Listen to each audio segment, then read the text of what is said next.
And we find that certain verses of the Quran are quoted out of context.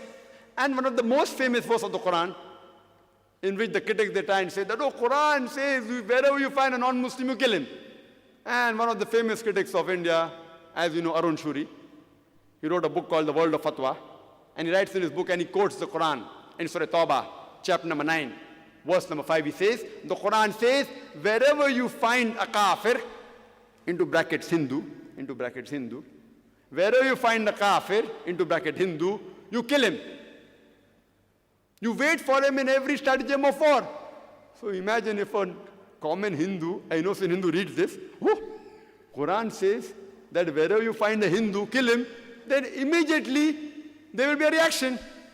He will start going against Islam. So the problem is that selected few people, for their own ulterior motives, because of their writing, then he wrote the book, The World of Fatwa, and he quotes the same verse which has been quoted by Orientalists, Surah Tawbah, chapter number 9, verse number 5, giving reference. After verse number 5, he jumps to verse number 7 directly. Any intelligent person will know why.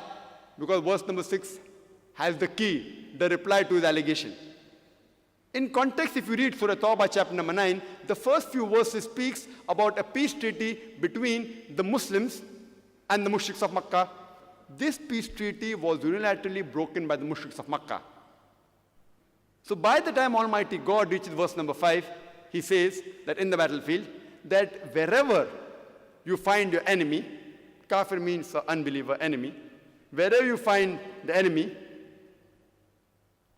you kill him.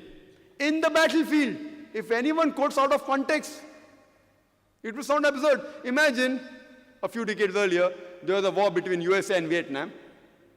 And if the Army General of USA or the President of USA tells the American soldiers in the battlefield that my soldiers, don't get scared, wherever you find the Vietnamese, kill him. It is to boost up the morale. But today, if someone quotes that the President of America said that wherever you find a Vietnamese, kill him, you will make him sound like a butcher. It's out of context. And but naturally, any army general, to boost up the morale, he will give moral support to his soldiers. So similarly, when Almighty God says in the Quran to the believers that when the enemies come to kill you, don't get scared, you kill them. So what's harm in it?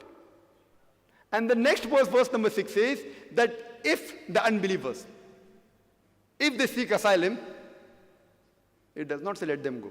It says if they seek asylum, if they seek peace, escort them to a place of security so that they may hear the word of Allah. The Quran does not say if the enemy wants peace, let them go.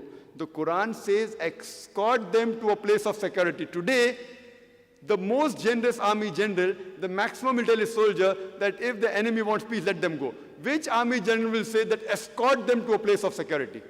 But this is what Quran says. If you read in context, you come to know the real message of the Quran.